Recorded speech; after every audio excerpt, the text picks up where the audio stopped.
Hello gamers, this is Anand from Tech My Style with another video. It's few weeks away from AMD's 3rd generation Ryzen processors hitting the market, which means great discounts on 1st and 2nd generation processors.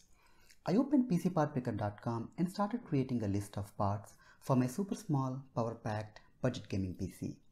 Let's go over the parts and talk a little bit about why I went with it, what did it cost and where to shop. Let's dive right in. At the heart of the build, we have AMD Ryzen 5 2600 processor. My initial plan was to go with a 1600, but they either went out of stock or selling for higher price. This is a 6-core 3.4 GHz processor and doesn't have onboard graphics, so you must pair it with a dedicated graphic card. I am making a gaming PC anyway, so this is not a concern for me. I got this for $120 and Micro Center is the best place to pick it if you have one close by. I am a huge fan of small form factor PCs, and this time I went with one of the smallest ITX cases out there in the market. What we have here is a Silverstone Sugo SG13 mini ITX case with just 10 liters of volume. That's pretty much half of the regular ITX case's volume. You can fit in a full-length graphic cards up to 10.5 inches in size, one 3.5 inch or two 2.5 inch drives. It technically accepts an ATX power supply but leaves no space for cables and hard to fit in the drive caddy. Also technically accepts a 140mm case fan but comes in the way of the drive caddy.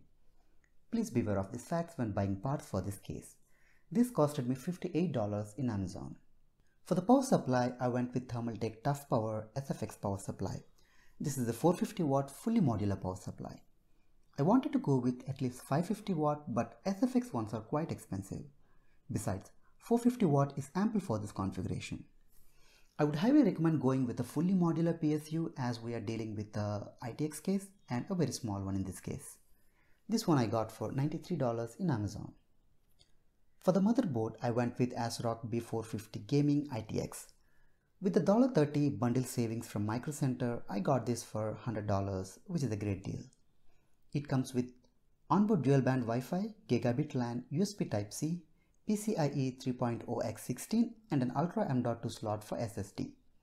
It also has RGB LED controllers if you are fancy about that.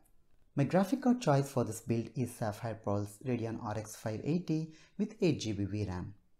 I picked it for $185 from Newegg and it came with 2 free games, Division 2 and World War Z. With only 230mm in length, this fits with no issues in SC13. The remaining parts are pretty straightforward. For the memory, I got two 8GB sticks of G-Skill Ripcha from Newegg for a $70, a Western Digital Blue 250GB SSD for the boot drive from Best Buy for $35, 1TB Seagate FireCuda HDD for data drive from Newegg for $50. I have also added a 120mm case fan for cool air intake. Now let's look at how everything fits in this tiny case. The music starts now.